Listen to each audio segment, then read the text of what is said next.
This is Only the Strong Survive, a podcast powered by Kahn Media, where we dive deep into the world of business, leadership, and innovation. I'm your host, Dan Kahn, and I'm honored to have you join us today. So let's get ready to learn some survival skills together. Well, I think we can kick things off. Welcome, everybody, to Growth Garage Lunch and Learn, presented by Kahn Media. This is our quarterly webinar series where we tackle different subjects related to marketing. This, I think, is going to be a really good one. We're really excited. The subject or the theme is the attention shift, how video is driving modern marketing. And we're really fortunate to have both a great MC and some great panelists with us today. So I really appreciate you joining us. Just some quick rules, or not rules, but some kind of a briefing. We're going to have Michael Serrano MC this one. He is the head of production at Kahn Media, and he's been with us for several years. So, Michael, thanks for doing this. And if you've seen any of the videos we've produced, including some of the documentaries we've done in the last couple of years, Michael was at the helm of those. And then we also, and we're going to go into some deeper introductions, but we have both Jordan Perry from Hoonigan and David Kennedy from NHRA. So really grateful to have you guys join us today and share your insight and your knowledge with our audience. So thank you. And we're going to kind of go through some different Q&As with the group. And then at the end, we will be opening it up for questions. So just quick housekeeping thing. If you have questions, you can ask those in a couple different ways. Certainly, if you have a question you really want to ask right away and you don't want to wait, just jump into the chat. You can post it there, and either Michael or someone from my team will read that question out to the panelists, and we'll get that out during the Q&A session. Or if you want to wait, you can obviously wait till the end when we open it up to questions, and we can tackle it that way. Just some quick background before we get started. This presentation is powered by both Kahn Media and Tread Agency. Kahn Media, we founded about 17 and a half years ago, is an integrated marketing firm focused on transportation and lifestyle brands. We are very fortunate that we get to work with some really cool companies ranging from OEMs to some of the top automotive aftermarket performance brands, SEMA, a lot of top events around the country. We're really excited to talk to this group today. It's near and dear to my heart. And also Tread Agency, which we acquired a few years ago. It is a experiential marketing agency based in Bozeman, Montana, that is focused on the outdoor recreation market. So fish, hunt, hike. For those that are interested in from that market, we have a really cool program coming up in just a couple of months called our Attraction Series. We've done these every year, where we bring media, influencers, and brands and subject matter experts together. And the next one we're going to be doing is going to be in Taos, New Mexico, with a fly fishing focus. And it should be really cool, and even talk about diversity in the outdoor rec market and things like that. So it should be really cool. You also should have gotten a poll pop-up during this presentation. We'd love for you to answer it. We're just trying to gather a little bit of more info on our audience, and just asking basically, why are you here? Are you here for professional development or just because you're interested? So I would love for you to answer that if you have a second. Thank you. Okay, so to kind of kick things off, I am going to introduce Michael, and then he's going to take it from there. So Michael Serrano has been with us as the head of production for several years.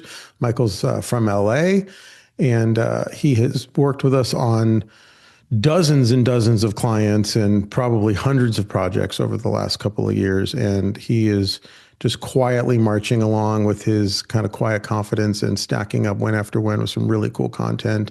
As I mentioned earlier, even doing some documentary work and traveling internationally and all over the country for us. And Michael, you've built a great team, and we're grateful to have you. So take it away. Thanks, Dan.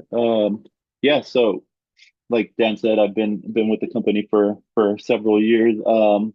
Started around 2018, really getting into the video production stuff professionally. Kind of ditched my old job and went in head first, and kind of worked with some smaller production companies. Ended up working with Kahn as a freelancer around 2020, and then just kind of built the relationship from there. And 2024, I think, or sorry, 2022, went on full time. So it's been a great couple of years with the team. We have a ton of different clients that are super interesting to me and like right up my alley. So it was a really great fit. So yeah, it's been great, and haven't looked back since. So I do want to introduce the guests here again. So David Kennedy is a director of multimedia content and contingency at the NHRA. So David, if you want to give us a quick overview on Sure. who you are, what you do. Well, thank you, Michael. Thank you, Dan and Jordan, for having us here. I met Dan Kahn probably circa 2003 timeframe at probably Rod and Custom Magazine. So I've known Dan for a long time. So I appreciate the opportunity to talk with you guys in here. I'm a magazine guy by background and came into up through the Peterson Prime Media Source and Link ranks and then came to NHRA about 10 years ago. First thing when I came to NHRA, worked for the head of television production, and he asked me how much I knew about video.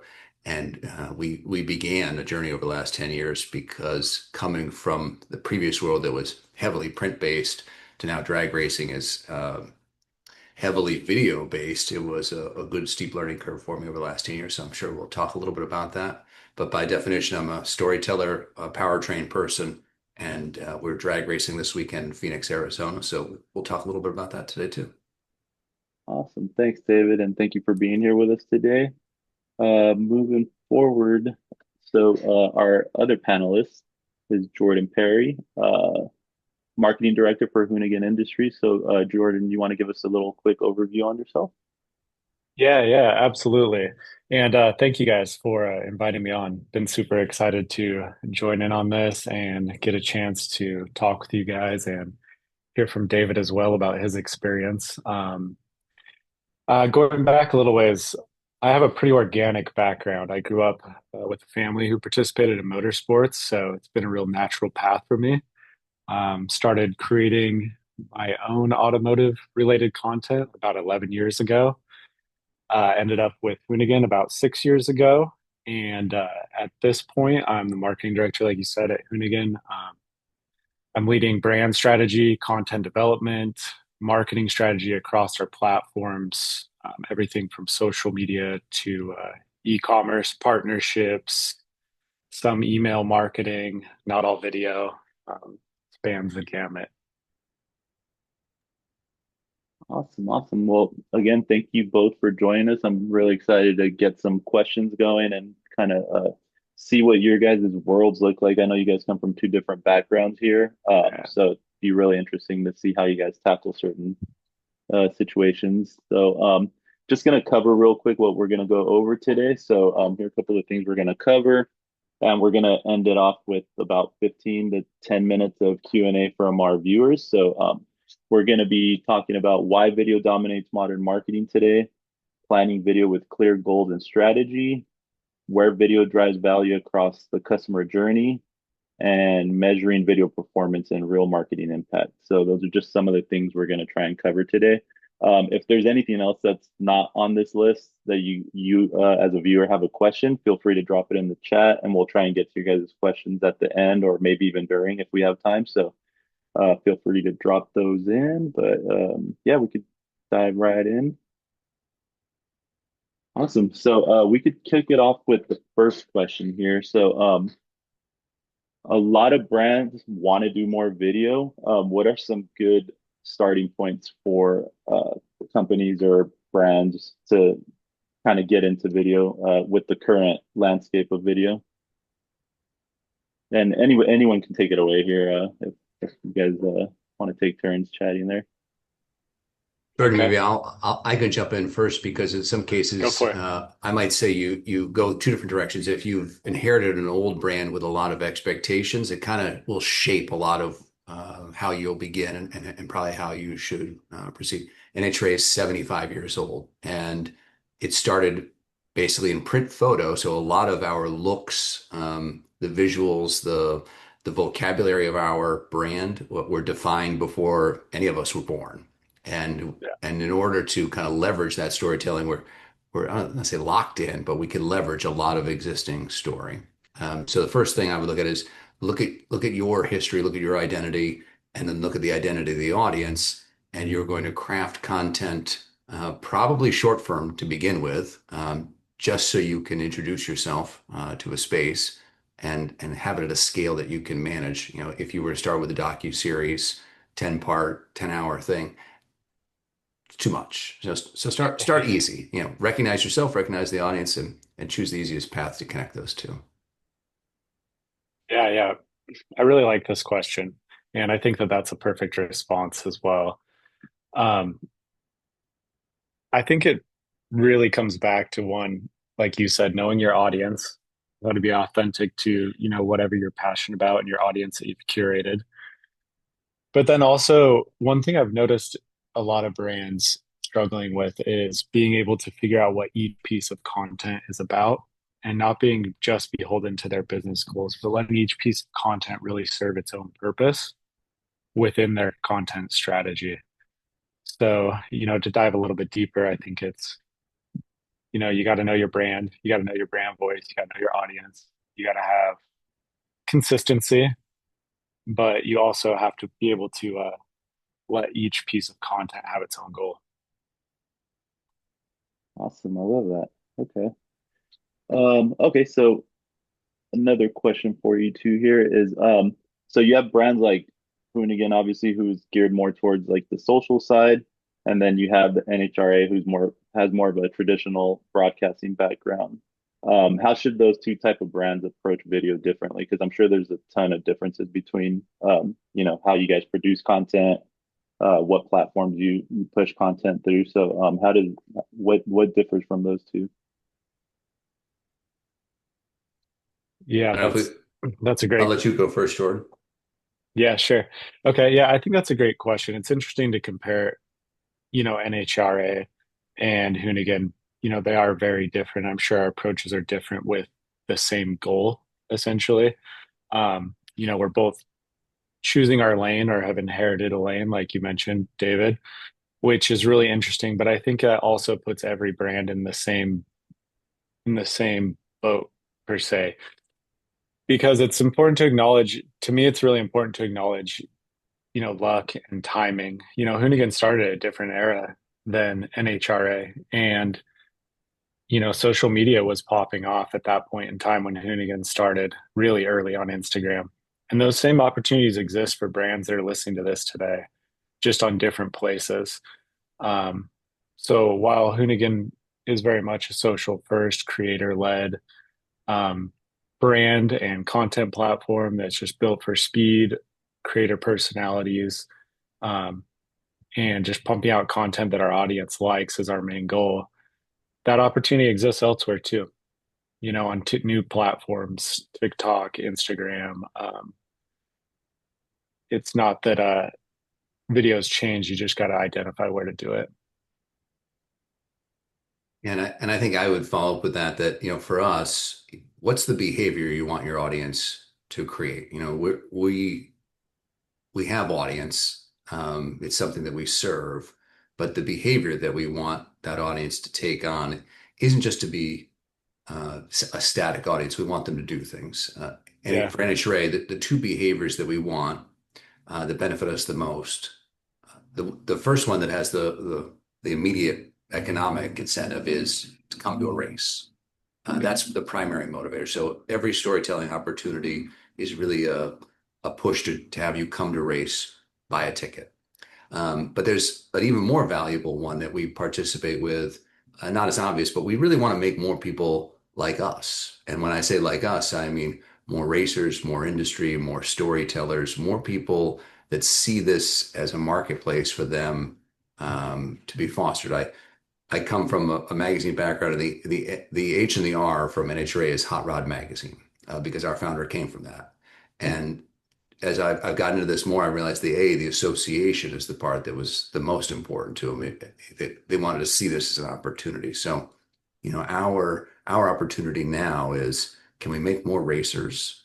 Because once you come in as a racer, you buy in, you compete, you participate. Then two things happen. You're a long-term collaborator with our sport, with our industry, and then we begin to tell your story, and it becomes a resonating experience that you grow and is more success. So for us, all of the content comes down to, we don't just want your time and attention. We do want you to have two behaviors, and those behaviors should feel self-serving as audience, something you're enjoying and something you like to Yeah. participate with. And we're using video and other storytelling platforms to encourage you to do those things. So I would suggest to people watching this that you have, your knowledge of your audience, knowledge of your story, and then what behavior really benefits both of you not just today, but long term, 10 years, a decade, a lifetime, generationally. And if you can incorporate that in, we've inherited it. So it's easy for me to talk about it long term. If I had to create it today, if I'm brand new, I think that's harder, but something still you could say, all right, next year, what do I want my customer to do? Not when I get a billion followers or trillion followers, but even with 10 followers, whatever I want them to do, let me be mindful of that behavior now and encourage it. Awesome. Yeah, I Okay. like that. And I think what's really interesting and you hear a lot of today is authenticity. And that's what I feel like we both align on is that if you're not authentic first in your content, your audience knows it and they're never going to take action or trust you to, come buy your t-shirt or come buy your tickets. And I think that's the biggest takeaway. Love that. Okay. Okay, so moving on here. How do we know when video strategy is working, and how quickly should a brand be willing to change their strategy once they kind of realize that? Is there kind of a point where you give it time to breathe and let your strategy kind of have its fair chance to make an impact, or what does that look like for you guys? I could You start want to with go, that Dave? one. Yeah, I think for us, the pivot is always if you've made something that's like George saying inauthentic. Um, you're in danger. You want to experiment, and if you have a new audience or if you have a new brand, a new message, and you're good at one area, and most of the time you come into a space with your strengths and perform those strengths. And if it resonates with the audience, it's easy. You get to keep doing that. I would encourage you to stick with your strength until the audience doesn't connect with it and proves you wrong before you start to become an imposter and try to do something that you don't believe in. I would encourage you to stick with it because you're best at that. You can nuance it, you can guide it. For us, we tell the stories of racers, and because there are 40,000 of them, we can pick different people. If there's one storyline that isn't working, subject, race, class, speed. There's a lot of variables within our authentic story. As long as we're telling the stories of racers, telling real stories, we're not inserting drama. We're okay. If we did a 180 and say, we need more controversy, we need more top end fist fights. Let's do that. Those are always dangerous when you start to um, go against your own strengths. And again, maybe you need to understand a different audience. Maybe you need a different platform. Maybe this is something we could talk about as well. The platform you choose is typically a personal choice of where you want to be, but you may or may not have the audience that you want to reach there. And I think that before you change strategy, I would change environments and maybe look at a different platform with your strengths and see if it works there uh, before you scrap your authenticity, change platforms. Yeah, that's an interesting angle for sure. I think to answer your question, Michael, I've the simplest way that I can think to boil it down is, if it's working, if people want to spend time with you, you know, with you as in your content. If they're showing their friends, if they're coming back, those are all good signals. And you can see that through metrics now, which is amazing on most channels. You gotta you can really nerd out on the data and you can see watch time, you can see return viewers, comments that show intent. You can see trickle down effect into your websites. There's a lot of indicators like that, but I do think being able to, it's almost pre-baked in with authenticity. You need to build a foundation first that's an authentic voice, an authentic angle for your brand, that you can stand behind for a little bit, like David's talking about, and you can run enough content testing to know if it's working big before you switch, because you'll never know what you're giving up on. And that's something we've had to do a lot over the past few years at Hoonigan, as we've gone through a lot of transitions, we've reinvented our media strategy numerous times. And that's always been our goal, is to just remain true to, having fun with cars and aligning with the people who are part of that, counterculture that is Hoonigan. Awesome. I think it's interesting, and I'd like to see what your point of view is on this, but I know that different platforms usually have, I guess, different audiences. Some brands like to run their same content through all platforms and see how it performs. And I know that sometimes like something like a TikTok won't perform as well as an Instagram piece of content, and vice versa, depending on what the content is. What's your strategy when it comes to that? Do you guys try to hit all platforms with similar content, or do you have like I guess specific content for platforms that you're only willing to use on certain platforms? Yeah, this is a topic I actually have a strong opinion on, and I think it's something where a lot of brands miss. Uh, I still see a lot of brands who aren't considering where they're publishing the content at the ideation and creation phases, and they end up publishing it on whatever platform it is, and they're not even optimized for the format of that platform. You're seeing a wide video show up on Instagram or a tall video on YouTube, and they're missing these very basic these basics that even if they had a good production or a good concept, the video can't really succeed on the platforms they're posting it on because they're not formatting it correctly. So I think, to me, that's one thing that's pretty non-negotiable for me in content that we're creating, is it has to be formatted first and foremost for the platform. And we program separately for different channels. And I think that's the way you're always going to get the best results. Part of it's an audience, part of it's just simple formatting and audience habits on those platforms. And I think that leaves a big opportunity for people who aren't doing it. If you just get those couple things right and improve in those areas, you'll see a huge uptick in engagement, and you'll know what's working and what's not. And for NHRA, one of the things that starts the first video platform they were on was television. And back to the day where they would have a reel that would get shipped around the country to play locally at local television stations. And the tin will literally have a list of all the cities it's been to. But early on, if we were born out of both still photography first and then television production second, everything is 16 by 9 in our television world, 4 by 3 before, and now it's interesting to see the formats that early television format, which was terrible on modern television format, it now has become acceptable again on social media platforms. And even just the idea of, how you're filming is something that matters. So Yeah. we will create simultaneously for television and in-venue live stream. In some cases, we'll use the same technologies, the same platforms, the same feed. They'll just go to two different places, and even the timeliness of it. One will be raw. You could see it essentially live, slight few second delay.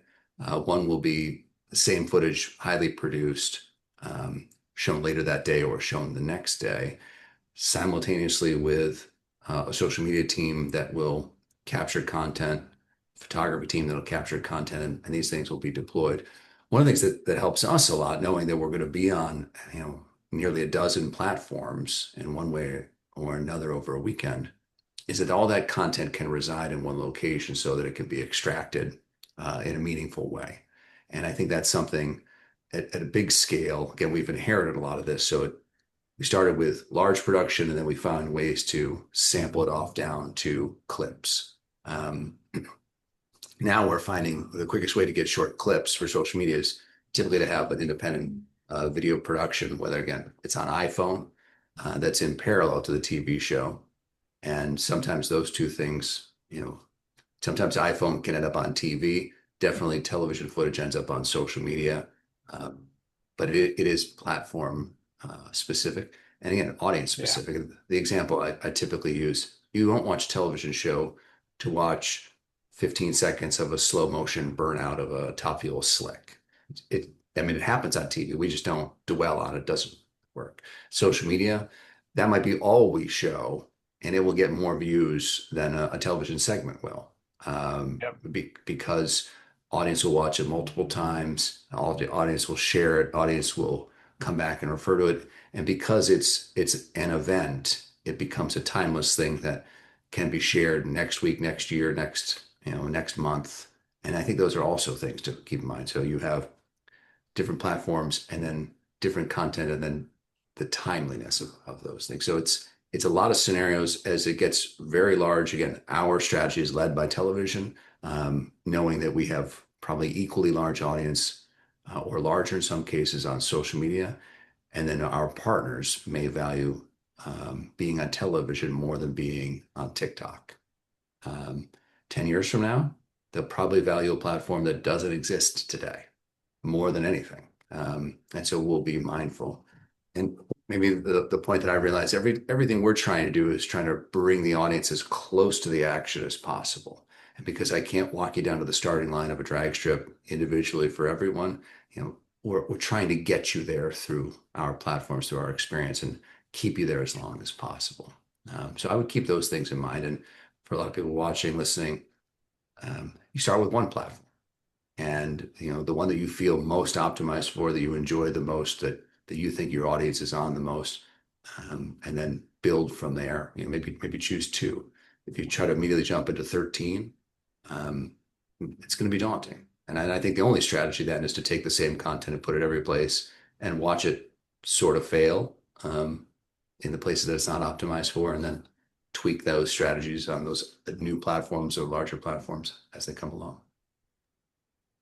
Awesome. Well, while we're on the topic of strategy, what is something that brands usually think should work, but ends up falling flat? Like any current trends or anything that you guys see in the industry that like brands are doing? I guess maybe like something that is just kind of dated now, but for some reason people keep doing it and it's not producing the results they expect. Is there anything that comes to mind when you think of that? Well, I might start, Jordan, here that I think the idea of trying to go viral is probably the most outdated idea, that you're trying to produce something to create a result that you don't even know what that is, right? You're trying to produce something that you hope is essentially a disease that infects the world. And again, when your strategy is you hope that people will pass this around and share it. First and foremost, I think that you're already lost. Again, you want audience to see what you make. You don't want it to be an expensive piece of footage for 10 people. But I think that's the first. Within this area too, the idea of probably almost anything can work now, depending on the brand, but it's within your own spaces. Seeing it first, is probably the most valuable thing. Seeing it, showing somebody something the second, third, fifth time, it really has to get much better. If you're going to be the fifth person to show it to somebody, it's got to be a lot smarter. So if you have a strategy, I would choose be first. I would also choose a strategy of trying to make something for everyone. I think it's okay to be offensive or cause a reaction that some people may or may not like it, may or may not get it, but you want a reaction. You want something to push back so that it was felt. For us, I think that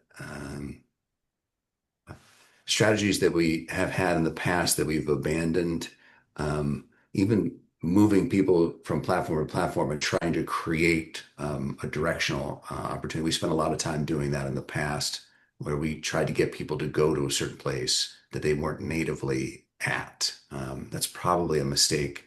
I would say if you invite somebody to a party, give them the best party experience where they're at, as opposed to tell them, not really this party, you need to go over to this one here. That's probably a mistake, that because we had so many platforms, we would try to direct them to the platform of our choice, where now we want to keep you wherever we find you.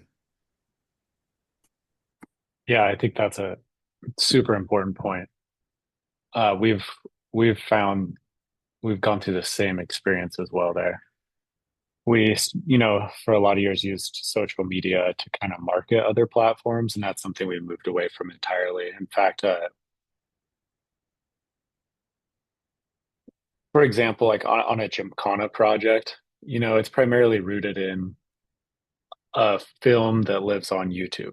That is the big hit. It's the product. Over the past few years, though, we've really learned how to meet the audience where they're at and format content from that Gymkhana universe specifically for an audience viewing on social media or, Facebook, Instagram, TikTok primarily. Um, and a lot of those pieces of content aren't as highly produced or highly polished. Some of them are lifts, but we we remain focused on creating an authentic experience for that viewer and the craft of that, whether it's the composition on a wide film on YouTube or the composition on a vertical film or a vertical piece of content, excuse me, on Instagram. They can both be good and they can both provide a great experience, but trying to translate that across a platform is what a brand really needs to figure out. And these platforms are built for creators more than they are for brands, and that's what the audiences want to see. So I think when a brand can find how to show up the way that these platforms are designed to work, then there's a real opportunity for them to win. But as soon as it becomes over polished and advertising, it doesn't work. Got it. Okay, well that's interesting because I guess regarding the Gymkhana video, Yeah, it was like a highly produced video, really awesome YouTube piece. With something like that, I mean, obviously you're gonna tailor it more towards, long form on YouTube, pulling from that and putting it on different platforms. What, like, how do you showcase something like a big piece like that and still get the satisfaction that you're gonna get the viewership on those particular platforms? Because I've seen videos fall flat, even though they're, on one platform they're doing really good. Then you try and use them yeah, on different social media platforms, and the numbers just don't come. So, what's your yeah, approach on that? yeah. That's a great thing you've noticed for sure. So let's like stepping outside of YouTube into what that can look like on social media. Um, we go back again to like what does the audience want to see that they don't get out of the film? And that can be behind the scenes, it can be educational, it can be outtakes for certain single moments. But a really strategic way that, anyone here can start to do this is just look for single moments. You're not explaining how to build a whole engine or showing an entire gymkhana all in one piece. But if you can focus into digestible segments, whether it's one gymkhana trick or how fast did you have to go to pond skim across 100 feet of water, or just segmenting it like that, you're off to a good start for most other platforms outside of YouTube. And some of that can be lifts, like you're saying, Michael. It can be polished shots that are then shown on Instagram, but it still has to be formatted right. Like the composition's got to be good. You can't sacrifice um, the user or the viewer experience and just throw it on the platform. Awesome. Okay, cool. Yeah. Well, next question here I have for you too is, before brand starts shooting, what are some of the basic things that need to be clear before any shooting takes place, and like what's the game plan to make sure that you're going to succeed with whatever it is that you're shooting? But I know I can jump in with this one, and I'll say that coming from a print background has actually been helpful because the story, um, the better you can define what the finished product would look like, the more you can see it before you even begin. It's going to save time in shooting. It's going to save time in editing, and it's going to help you know what your point, what your message, what you're expressing right before you even start. And I know for us, being able to share with the audience that they know it's us from the very first frame, and knowing how do you begin. In the magazine world, I used to think that the best magazine cover I could make was the mirror, where the audience could see themselves in it instantly, but see themselves in a way that they looked better than they actually look. And then they would want to be pulled into that mirror, that familiarity. In video production content, you're able to control all of the emotional experiences, what it looks like, what it sounds like, how it moves, the color, the lack of color. Really register on an emotional level. And the idea of knowing that if this must register on an emotional level, what's that story look like? How long is that story? And so if you can script it, if you can script it out down to the shot, this is the movement, this is the camera angle, this is the lighting, the more you can know, and you can know a lot of it. Even if you get to the point where you'd say, and then a miracle happens, and I don't know what this part is here, at least that's just one little connector that you could add in. And if you accidentally end up with something better than your script created, again, you can always accept that, but you're early on, you want to create, I think, a storyline so that you know where you're coming and where you're coming out. Again, early development, some people think if I just shoot some stuff from my phone, I can then produce something, and you certainly can do that. And if you're an owner operator, one camera, one editor, no storyline, filming your get ready with me videos, that can work. But I think all of them will evolve back to a storyline, storyboard at some point. So if you adopt that strategy earlier, I think it's advantageous across the board. Totally. And I would just echo what David said. And something that we talked about earlier is you got to be clear on the goal for that specific piece. Don't get so tied to, what don't forget your brand, but also break it down on a smaller level. Just focus on what the goal is for the piece. Is it just entertaining your audience and keeping your channel relevant? Is it collaborating with a partner and launching a product? Is it, selling a new e-commerce product or driving ticket sales, getting people to come to your live show? Just really get clear on what that goal is and picture how your audience is going to see it, how they're going to feel when they watch it. Are they going to feel like they're there? Are they going to want to hang out with you and your brand and your people who are going to be there on the ground? And just really viewing it from your audience's perspective. If you can start to understand how to do that, um, it'll help any brand. Okay, cool. Another thing we wanted to talk about was just what brands do, or just with content in general. Everybody talks about the first few seconds are like the most important, so the hook. So what do you guys think about having a strong hook? Is there other ways to approach that in order to keep people's attention? Just keep people watching your content versus just really focusing on, maybe that impact right at the beginning of the video content. Is there a different approach for you guys, or do you guys kind of go about it the same way? I'm guessing we probably go about it some way similar. I think the automotive audience responds to certain visual cues, engine sounds, wheel motion, vehicle dynamics, something that, they say humans recognize the delta. So whatever their expectations are, if it's this, if you can go here, they'll notice that. They'll notice the movement. They'll notice a dynamic. And I think within our world, it's always going to begin dynamic unless there's something that, again, using a speed, a motorsport, something that's very fast, and we're used to seeing it 300 miles an hour.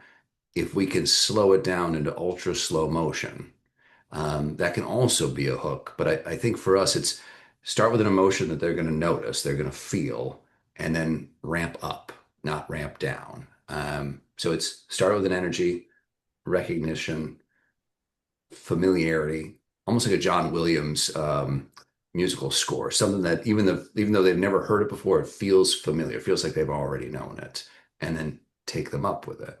And the pace that you go with them at probably is platform specific. A YouTube experience is probably going to give you a little more time than an Instagram or TikTok scroll. But I think that idea of start with an emotional reaction and ramp up, not ramp down. Yeah, yeah, we do a lot of the same stuff. I mean, there's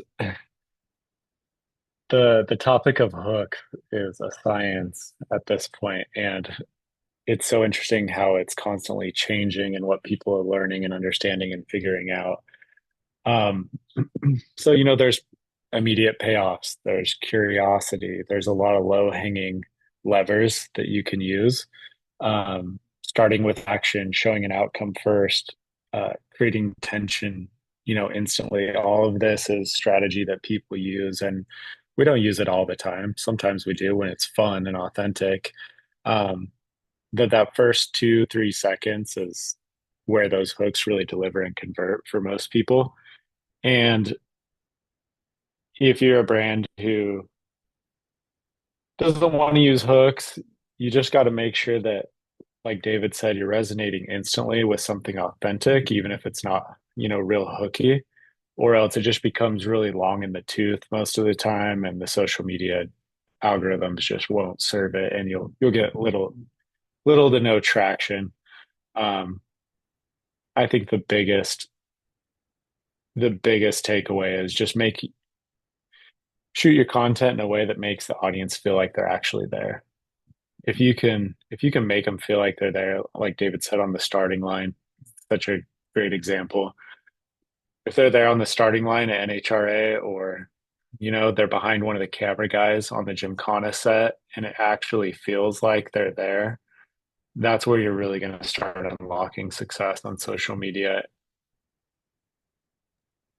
Awesome. Yeah, I think it's interesting too because you mentioned algorithms, and I know sometimes they favor certain videos over others. Do you guys find it difficult to tell your story and stay on track and stay kind of like true to who you are as a brand versus trying to cater towards algorithms and making sure that you kind of sacrifice a little bit of each just to make sure that, the content lands? Or like what does that look like for you guys? Um, I, I I go back to the individual piece of content and what the goal is. Not every piece of content we publish is designed to get 5 million views, you know, um, and some of them are, getting, over 60 million views, and those have a different design and a different intention, and they're relating with the audience on something completely different. But if you can get specific and strategic with your content strategy overall and the mix of content that you're producing and publishing and testing, then you start to learn what's working and where the value is in that piece of content, because the value might not just be viral views. And I feel like more often than not, it's not viral views, but there are conversions you can track and different goals you can have, and it's still okay. It doesn't always just have to be views. And I think the maybe one of the most challenging things is when you feel compelled to feed an audience, to feed an algorithm, and you don't actually have a piece of content worth sharing, but you feel compelled to Mm. feed something. And those probably end up being unnecessary piece of content that you could settle your ego, settle your expectations, say we don't have something good, so we're not going to put out something just because. On the flip of this, and this is maybe probably interesting, there are times, if you could imagine, we have pieces of content that have to be put out that we're not really looking for a big audience to get. Maybe you have to weigh in on something, or maybe there is something within the institution that needs to be expressed. Um, but it isn't to getting an audience, it's to have a perspective, or there might be a piece of content that we want the audience to take one way, and then it becomes assessed in the comments a different direction, and they don't like it. And I think that's always an interesting idea of the algorithm, the audience. It's really creator audience relationship. And you have a platform that's attempting to do the best to connect the two. And sometimes it's going to fail. The idea of feeding the algorithm, hoping that the audience comes along. Again, I understand why we play that game. We sometimes try to play the opposite, try to a press release put out this afternoon on Friday afternoon is no one on this call would ever think that was a good time to put things out because no one will see it. People are already on a momentum. It's done for the day. We classically were always trained. News cycle began on Sunday mornings. Where I came from a car magazine background, our web traffic was high Tuesday, Wednesday, Thursday, probably when people were supposed to be doing their jobs or studying school. Where I work now, when we race on the weekends, our traffic is highest Friday, Saturday, Sunday. So we have different realities that because of our relationship with the audience, we try to feed that relationship. And and again, we're going to have content put out on our schedule and probably at our best when we do that and at our worst when we're trying to satisfy something that we don't actually believe in, but feel compelled to play with. Awesome. That's interesting. All right, so we are approaching, we're getting really close to the end here. So I do want to take some questions from our viewers. There's quite a few that have popped in, so we'll try and squeeze in what we can before we wrap up here. So we have one here that says, after you publish your content, what KPIs are most important to draw audience insights and gauge performance? For ads, it could be sales, but for organic content on social media, is it shares, watch time, and views on YouTube? What do those KPIs direct your future content, or how do they direct your future content? Sorry. Yeah, I can speak on that a little bit. I think the strongest KPI is one that isn't necessarily trackable through the back end and metrics, but it's sentiment. And it takes a human to pay attention to what the sentiment is and how your audience is receiving your content. Views, shouldn't necessarily be the goal, but they can be an indicator or a signal.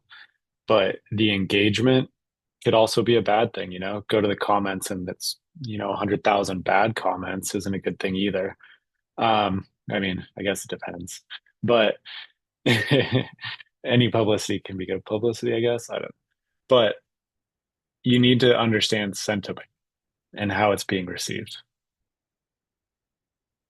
And I think for us, the metrics of success are really about the behaviors that we're trying to get audience to engage with. And in many cases, like Jordan's saying, social media platforms don't give us that metric back. And Yep. the behaviors that we're looking for, there are times where a share felt very good, where the audience felt like whatever we made content wise was so authentic, so true, uh, so much so that they wanted to essentially take credit for, participate with it by sharing it with people that they cared about. And I think that the share has been a valuable aspect. That's probably diluted now. The comments, I come from a period where I was told, don't ever read the comments. Now, if someone's willing to probably, some of the stuff that we see as the best is when there is dialogue between audience Yeah. that's Yeah. productive. And I think that that's difficult to achieve. And I don't, but again, we probably like that the most, where some ideas come and if you can then participate with that discussion or surface that comment, surface that contribution. Early on, car magazine world, or letters written in by audience, feedback. A lot of times we would make a mistake and the audience would see that, catch us, and then essentially provide us with a, hey, you got that wrong. And I think that's why those early comment sections, again, letters to the editor of a magazine were helpful because you saw the audience participating, again, in a constructive manner where other audience members, it's worth reading the comments and getting feedback. I think that can be very good. It's almost like a community that evolves. But I know that there are a lot of comments that aren't worth reading. But I think that's probably the one that we look at shares, and then again behavioral metrics of, is the audience growing? Are we on the right track? Are we telling the right kind of story? Are we improving at what we do? Are we evolving what we do? Again, early on, everything social media was shot on iPhone, and now production value and turnaround times have both improved, and we're going to value that.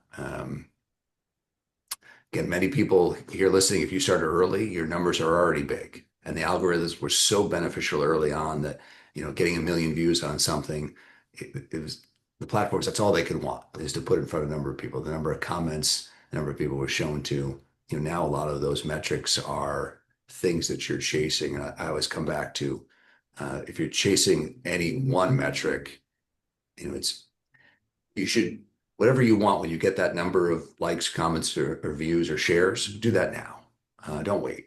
And again, chase that behavior that you want them to have, even if it's just connecting to the audience, answering questions, showing them something beautiful, showing them something important, and going forward, so you can keep improving it yourself.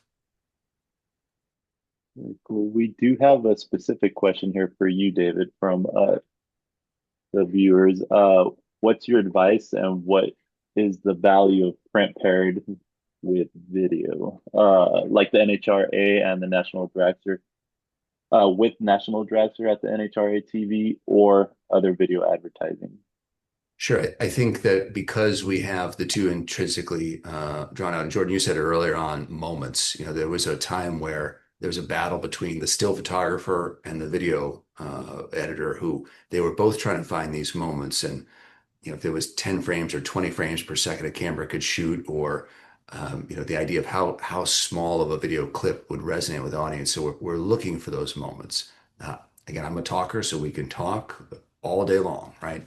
If I can show you something in the video, we had this pivotal moment that I saw 10 years ago where a Ford Mustang versus a Camaro, and we would write about this race. And then I realized, oh, rather than write about it, I should just show you the race, because inherently the race is 8 seconds.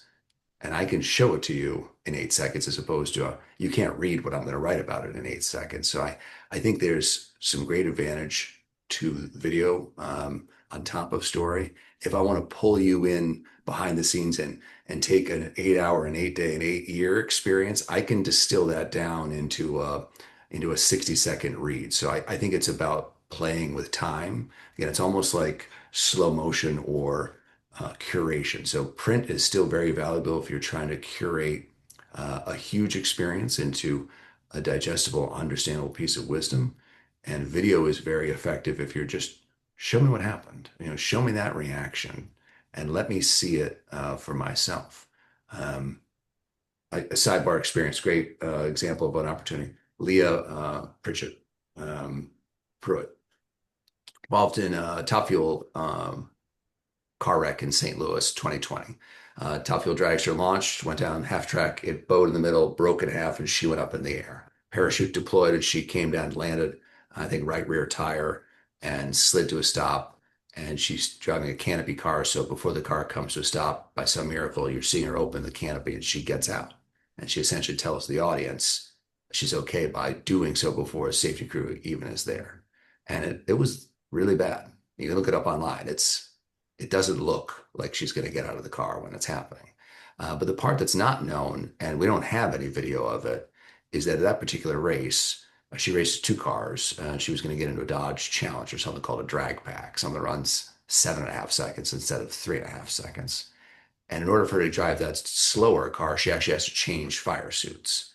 So there at the starting line, while they're cleaning it up, she shows back up wearing a different fire suit. Now, whatever damage she had that she went through physically, she took one fire suit off, put another one on, got in her car, and was back ready to go. They ended up deciding that category, decided not to run that day. But there's no video footage of that. There's no photos. But in a print story, I can tell you, how was she? How did she, what kind of racer is she? What kind of person is she? Well, I can just tell you, she was back at the starting line and changed suits and was ready to go again. And I could tell you that in her print story. And I can get her to comment on it. And even though she'd probably hate being singled out for knowing that, yeah, she was ready to go. Mm-hmm. And she, it was an emotional experience for her, and I can tell you that in words, and I can take you back there. Now it's almost 6 years ago.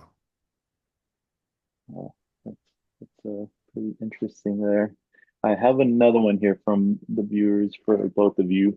So, how do you decide when you need to change the purpose in your posts, and what are you changing within your content to drive the intent, your specific goals and values? Hmm. I'm gonna steal you, Jordan, here while you think about that, because Go we're for lucky. it. We have a calendar. Time is an enemy and it's also a friend. Where NHRA's 75th season began 2 weeks ago in Gainesville, Florida. So we naturally have something that is going to change our frame of reference. Today we're in Phoenix, Arizona. In 2 weeks we'll be in Pomona, California. So we have these naturally pivoting events that let's say we screw something up, we miss an opportunity, we totally underperform, and we could dwell on that. We could have meetings about it. We could talk. We could criticize. We could get very self-reflective and find some positives, and we could get very self-reflective and find some negatives. Um, but the one thing that we have that really is a nice driving force is we have another race coming. So we have to necessarily compartmentalize that and probably are able to use events and calendar dates as great pivots. Even if you fail, fail quickly, fail privately, fail in a short term, and then give yourself a date. Let's say you can't do a great shoot this weekend, but you have to. Um, Work far enough out that you can say, all right, then on this date, here's where we're going to get it right. Here's where we have enough time. Here's where we have the right venue, the right photographer, the right editor to put this together for the right client. So I would use time as an enemy. And again, everybody on this call doesn't have enough time to do what they want. So I would flip it and use that to your advantage and say, all right, here's the thing that the event, the moment in time that we're all going to come together around to force that pivot. Yeah, and I think that's a really interesting question that could be very different for many different brands or different outlets depending on what your goals are. The way that I like to structure our content strategy is typically on a project or campaign basis. So for something like, let's just pick Gymkhana, just because it's my favorite project and everyone else seems to like it on the internet too. Um, but for something with Gymkhana, it's going to have a lot of different goals. Some of it's going to be around launching a new collab product line with Travis Pastrana. Some of it's going to be around a moment where one of our partners, Mercury Racing's boats in it, and we want to showcase that. There's a huge range of goals and values and intentions within that campaign. And if you can break it down on a project and campaign level and understand what all your goals are, you can set up a campaign where you move through those things seamlessly with your audience and you take them on that journey, and it feels cohesive and it feels natural, it feels organic, and it feels like something they want to be a part of. What I try to avoid is a stark shift between, okay, fire up a bunch of product or e-commerce marketing content, or just shifting. There isn't usually a shift per se or a change, but our business goals that align with our audience are baked into everything. Awesome. Well, I think we are pretty much out of time here, so we won't be able to get to any more of the viewer questions here, but really want to thank you guys for sharing your insights. It's really interesting to see kind of how you guys operate on different spectrums of the video world. So thank you guys so much for sharing. I'm sure the viewers got a lot of helpful gems out of all that. I do want to go over something here really quick. For anybody on here, you should be receiving a email with this entire recording if you want to go back and listen to it. And just in case you didn't take notes, there's a lot of super helpful stuff in there. I'm probably going to go back in there and check it out again. But we also have another lunch and learn coming up in June, and this one is going to be um, it's going to be about experimental events. So if you're interested in that, be sure to keep an eye on the newsletter. You should see emails pop up with that as well. So we'd love to have you. Want to thank the audience also for just chiming in here, and hopefully everybody got something out of this. Thank you guys again for being part of it. This was a really good talk with you guys. Yeah, Jordan, David, Yeah. thank you guys very much. Really appreciate you making the time for this. Our pleasure. No, thanks for having us on. I really enjoyed chatting with all you guys. Jordan, I look forward to our first project together. So thanks again. Yeah, let's get something fired up. I think we can make some cool stuff happen.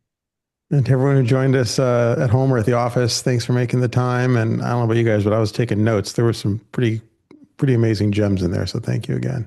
Thanks for having us. Thanks, everybody. Have a great rest of your day. Have a good weekend.